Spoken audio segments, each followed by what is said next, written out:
Noong unang panahon, isang maliit na batang lalaki ang ipinanganak sa kaharian ng Babylonia. Ang pangalan niya ay Ibrahim. Siya ay isang napakahalagang bata dahil ginawa ni Allah ang kanyang puso at isip na malinaw at binigyan siya ng karunungan mula nung siya ay bata pa. Si Ibrahim ay nabuhay sa panahon kung saan ang mga tao ay nagsasamba sa araw, buwan, bituin at mga Diyos-Diyosan na gawa sa kahoy at bato. Ang ama ni Ibrahim ay isang manghuhulman ng estatwa, ngunit pagkalipas ng ilang panahon, nakikita niya ang mga parehong estatwa sa templo, kung saan ang mga tao ng kaharian ay nananalangin.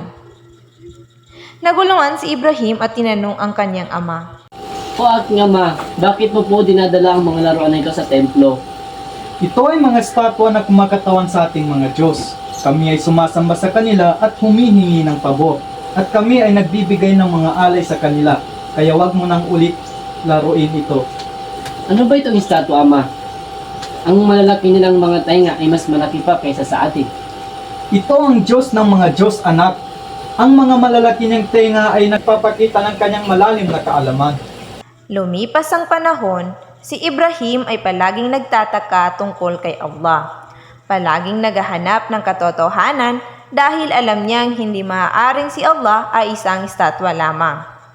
Naiinis siya tuwing nakikita niya ang mga tao ng kaharian ng Babylonia na patuloy na nananalangin sa mga Diyos-Diyosan at naghahandog ng pinakamasarap na pagkain at umiiyak at humihingi ng kapatawaran. Isang gabi, umalis si Ibrahim mula sa kanilang tahanan upang maglakad-lakad sa isang malapit na bundok. At nakita niya ang isang yungib at naupo siya doon. Pagkatapos, tumayo si Ibrahim at tumingin sa magandang langit at nakakita ng isang nakakasilaw na bituin. At sinabing, Maaari bang ito si Allah? ngunit nang ito ay lumubog na pagtanto niyang hindi maaaring ito ay si Allah. Kaya't sinabi niya, Hindi ko sasambahin ang anumang bagay na nawawala o lumulubog. Kung hindi ako gagabay ng Allah, maaaring maging isa ako sa mga taong nawawala. nanatili si Ibrahim hanggang sa umaga at nang makita niyang nakakasilaw na araw ay siya'y nagtanong muli. Maaari bang ito si Allah? Mas malaki ito. At pinili siya na maging isang propeta upang gabayan ang kanyang mga tao. Nang bumalik si Propeta Ibrahim sa kanilang bahay, pumunta siya sa kanyang ama at sinabi sa kanya na siya ay ginagabayan ni Allah at sinubukang bigyan ng payo ang kanyang ama. O aking ama, sundin mo ako, gagabayan kita sa tamang landas. Natatakot ako na maaari kang paparusahan dahil sa pagsamba mo sa mga Diyos-Diyosan na sa halip ay para lamang kay Allah. Tinatanggihan mo bang aking mga Diyos? Kung hindi ka titigil sa pagsasabi nito, mas mabuting umalis ka na lang. Nalungkot si Propeta Ibrahim para sa kanyang ama at napagtanto na wala na siyang magagawa pa upang patunayan sa kanya ang katotohanan, kaya pumunta siya sa mga tao ng kaharian ng Babylonia at sinubukang gabayan sila. O mga tao, ipinagtapat ko na ang aking muka kay Allah. Hindi ako yuyuko sa anumang inyong mga Diyos-Diyosan, sapagkat tunay na si Allah ang isang tunay na Diyos. Walang ibang karapat-dapat na sambahin, kundi siya. Bakit kayo yuyuko sa mga estatwang ito? Wala silang kapangyarihan na tumulong o saktan kayo. Nakita namin ang aming mga ama na sumasamba sa kanila. Sapat na yun para sa amin. Ang aking Panginoon ang nagbibigay sa akin ng pagkain at inumin kapag kailangan ko, at nagpapagaling sa akin kapag may sakit ako. Ang inyong mga estatwang ay walang kapangyarihan na magawa ang kahit ano. Kaya nagsimula si Propeta Ibrahim na sirain ang kanilang Diyos-Diyosan, isa-isa hanggang sa lahat ay masira, maliban sa isa, ang pinakamalaking estatwa sa templo. Ibinaon ni Propeta Ibrahim ang palakol sa liig nito at mabilis na umuwi. Kinabukasan, nang pumunta ang mga tao sa templo upang manalangin sa kanilang mga Diyos-Diyosan, nagulat sila na lahat ng mga estatwa ay nasira at nagkalat. Ano nangyari sa ating mga Diyos? Narinig namin na may isang binatang lalaki na nagsasalita laban sa ating mga Diyos. Siya si Ibrahim! Hinanap ng mga tao si Propeta Ibrahim at dinala siya sa templo. Andito na si Ibrahim! O Ibrahim! Ikaw ba ang may gawa nito sa aming mga Diyos? Ang estatwang ito ang pinakamalaki sa kanilang lahat. Tanungin mo kung makapagsasalita ito. Alam mo naman ang mga Diyos-Diyosan nito hindi nakakapagsalita! Bakit kayo sumasamba sa mga bagay na hindi nakakapagsalita, hindi nakakakita, o kahit man lang magtulong sa kanilang sarili? Nasaan ang inyong mga isip? Ang mga tao sa kaharian ng Babylonia ay binalak na sunugin si Propeta Ibrahim at sa araw na iyon ay dumating ang isang anghel na si Jibril. Ano ang iyong kahilingan? O sugo ng Allah? Ang gusto ko lang ay mapasaya si Allah para sa akin. Ang mga tao sa Babylonia ay nagulat nang si Propeta Ibrahim ay naglakad na parang walang anumang pinsala. Kaya hinuli nilang muli si Propeta Ibrahim at nagpa siyang dalhin sa kanilang hari na si Nimrod. Nagalit na mainam si Nimrod kay Propeta Ibrahim at gustong malaman kung bakit niya sinira ang lahat ng kanilang mga Diyos-Diyosan. Sino ang iyong Diyos? Siya si Allah, ang isang tunay na Diyos na nagbibigay ng buhay at kamatayan. Maaari din ako magbigay ng buhay at kamatayan. Magdala kayo ng 2 alipin at patayin ang isa. Mga alipin! Kumama kayo!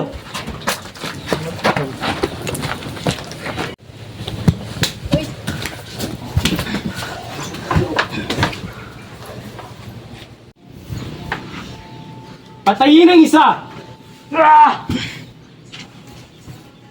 Papakawalan ko ang pangalawang alipin. Hayaan niyo siyang umalis! Tignan mo, Ibrahim! Kaya kong magbigay ng buhay at kamatayan! Nagawa din ng Allah na pasikatin ang araw mula sa silangan. Maaari bang gawin ito na sumisikat mula sa kanluran? Hangal! Ngunit bago umalis si Propeta Ibrahim sa kaharian ng Babylonia, sinubukan niyang muli na pilitin ang kanyang ama na sumuko sa Allah. Ngunit ito ay tumanggi at patuloy na sumamba sa mga estatwa at Diyos-Diyosan. Si Sarah at Lot at si Propeta Ibrahim ay nagsimulang maglakbay. Pumunta sila mula sa Babylonia patungong Syria at Palestina. Hindi nagtagal, ikinasal si Propeta Ibrahim kay Sarah dahil siya ay isang mabuting mananampalataya at upang magkaroon sila ng mga anak na magpapalaganap ng mensahe ni Allah pagkatapos ng kanilang kamatayan. Isang araw, si Propeta Ibrahim at ang kanyang asawa na si Sarah ay napadaan sa teritoryo ng isang tiranikong hari at may nagsabi sa haring iyon.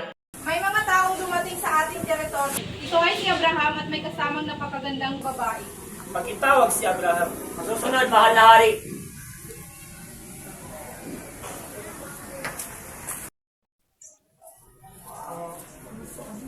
Mahal na hari, nandito na po si Ibrahim. Pakitawag siya.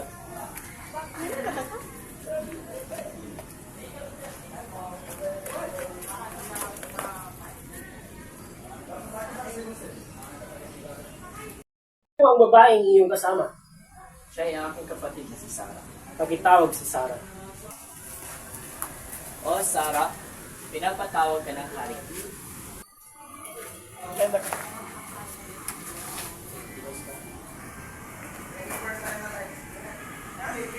Sinubukan ng hari na hawakan si Sarah, ngunit nagrigido ang kanyang kamay at hindi na ito makagalaw. Kaya nanalangin si Sarah kay Allah at gumaling ito. Hindi niyo dinala sa akin ang isang tao, kundi isang demonyo. Pakitawag siya dyan.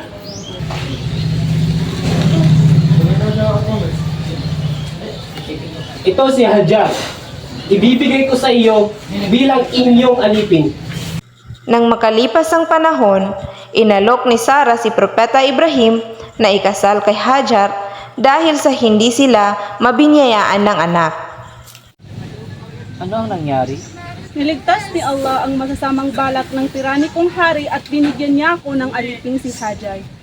Ibrahim, hindi tayo biniyayaan ng Allah ng anak, kaya mas mabuting ikaw at si Hajar ay magpakasal nang sa gayon ay baka mabiyayaan kayo ng anak. Hindi nagtagal, ipinanganak ni Hajar ang kanyang panganay na anak na si Ismael. Hiniling niya kay Hajar na ihanda ang kanyang sarili at si Ismael na sanggol para sa isang mahabang paglalakbay. Ibrahim, Hajar at ang sanggol sa kanyang mga bisig ay naglakbay ng matagal hanggang sa nakarating sila sa isang disyerto ng Arabyang Kapuluan at dumating sa isang tuyo na lambak na walang prutas, puno, pagkain at tubig. Pagkatapos na tulungan ni Abraham ang kanyang asawa at anak, iniwan niya sila na may kaunting pagkain at tubig na halos sapat lamang para sa 2 araw. Ibrahim, saan ka pupunta? Ibrahim! Ibrahim, saan ka pupunta? Iwan mo ba kami sa bayan na parang walang buhay? Utos ba ito sa iyo ng Allah? Ibrahim! O Allah, naway bigyan mo ng makakain at maiinom ang aking mag-ina. At naway bigyan padalhan mo sila ng mga tao na may mabuting puso na maaari nilang makasama. Uminom si Hajar ng tubig na iniwan sa kanila ni Propeta Ibrahim upang mapakain ng gatas ang kanyang anak na si Ismael. Hindi nagtagal, naubos ang tubig at pareho silang nauhaw na mainam. Ang sanggol ay nagsimulang umiyak kaya pumunta siya sa malapit na burol na tinatawag na Al-Marwa at umasa sa makahanap siya ng tao, ngunit wala siyang natagpuan. Ang ilang mga tao na naglalakbay sa Makkah ay nakakita ng mga ibon na lumilipad sa paligid. Kaya naisip nila na baka pupunta ang mga ito sa lugar kung saan may tubig. Maaari ba kaming uminom sa iyong tubig? Oo, halina't tayo'y uminom.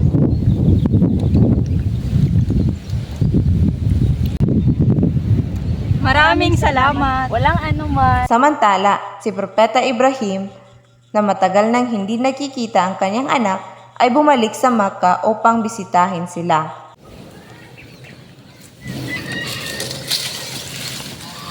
Oh Ibrahim, ikaw ay dumating na. Ngunit ang iyong asawa na si Hajar ay patay na. Ngunit ang iyong anak na si Ismail ay buhay pa. Ito ba'y totoo?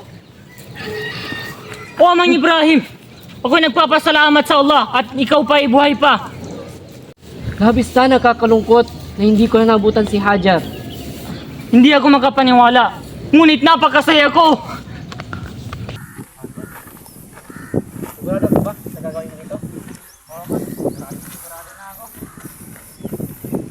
Nais ng Allah na subukin ang kanilang pananampalataya upang makita kung gaano katindi ang kanilang pagmamahal sa Allah. Kaya nagpadala siya ng panaginip kay Propeta Ibrahim. Sa kanyang panaginip, nakita ni Propeta Ibrahim ang kanyang sarili na pinatay ang kanyang anak na si Ismael bilang isang sakripisyo sa Allah. Ito ay sinabi ni Propeta Ibrahim sa kanyang anak na si Ismael. O aking ama, anong nangyayari sa'yo? O aking anak na Ismail, sa aking panaginip ay may pinakitang Allah na ikaw ay aking pinatay bilang isang sakripisyo sa Kanya. Kung gayon, ama, gawin mo kung ano ang inuutos ng Allah. Oh, Ismail. Ginawa ni Propeta Ibrahim at ni Ismael ang panaginip na ito. Ngunit, nang malapit na niyang patayin si Ismael, nagpadala si Allah ng isang tupa upang patayin sa halip na si Ismael. Pagkatapos ng pangyayaring ito, si Propeta Ibrahim at Ismael ay patuloy na nananawagan sa mga tao para sumamba kay Allah. Dito rin nagkaroon muli ng panaginip si Propeta Ibrahim tungkol sa pagpapatayo na tinatawag nating Kaaba, na siyang isang nagpapatibay ng pananampalataya sa Islam at naging simbolo ng pagiging pagsamba natin sa iisang Diyos. O Ibrahim, ikaw ay dumating na. Ngunit ang iyong asawa na si Hajar ay patay na. Ngunit ang iyong anak na si Ismail ay buhay pa. Ito ba'y totoo? Ay hindi.